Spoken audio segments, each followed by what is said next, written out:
Iran ఏదైతే ఒక అణ్వాయుధాలు తయారు చేయడానికి కావలసినటువంటి ప్రయత్నాలు చేసుకుంటుందో మొత్తం 5 అణుస్థావరాల్లో ఈ యొక్క కలని ఇజ్రాయెల్ అయితే చెరిపేసినట్లుగా తెలుస్తుంది. దీనికి సంబంధించి గురువారం రాత్రే బెంజమిన్ నెతన్యాహు అధికారికంగా విలేకరుల సమావేశం ఏర్పాటు చేసి ఇరాన్కి చెందినటువంటి అత్యంత కీలకమైనటువంటి అణ్వాయుధాలు తయారు చేస్తున్నటువంటి శాస్త్రవేత్తల్ని మట్టుబెట్టేశాము అని అధికారికంగా చెప్పడం జరిగింది.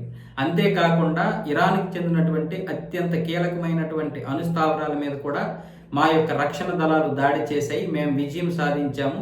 ఇరాన్ అనుకుంటున్నటువంటి కళ ఏదైతే ఉందో అణ్వాయుధాలు తయారు చేయాలనే కళకి మేము పూర్తిగా విఘాతం సృష్టించాము. ఆ కళ చెదిరిపోయింది.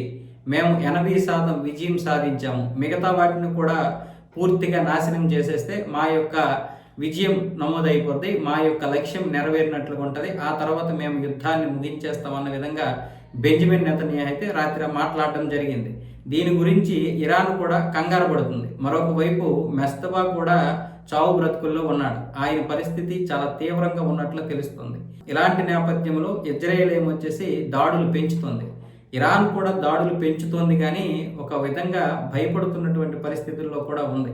అందుకే మిగతా నాయకులందరూ కలిసి ఎంత వీలైతే అంత తెలివిగాను, అలాగే అంత తొందరగా, అంత బలంగా ఇజ్రాయెల్ మీదకి, అమెరికా మీద కంటే కూడా గల్ఫ్ దేశాల మీదకి దాడులు చేయడం జరుగుతుంది. ఈ గల్ఫ్ దేశాల మీద కనుక దాడులు చేస్తే మొత్తం వ్యవస్థ అంతా కూడా అమెరికా మీద ఒత్తిడి తీసుకొస్తుందనే ఉద్దేశంతో జరుగుతున్నటువంటి దాడి. అందుకే నిన్న దుబాయ్ డౌన్ టౌన్లో బుర్జ్ ఖలీఫాకి దగ్గరలోనే క్షిపణి దాడి జరిగింది.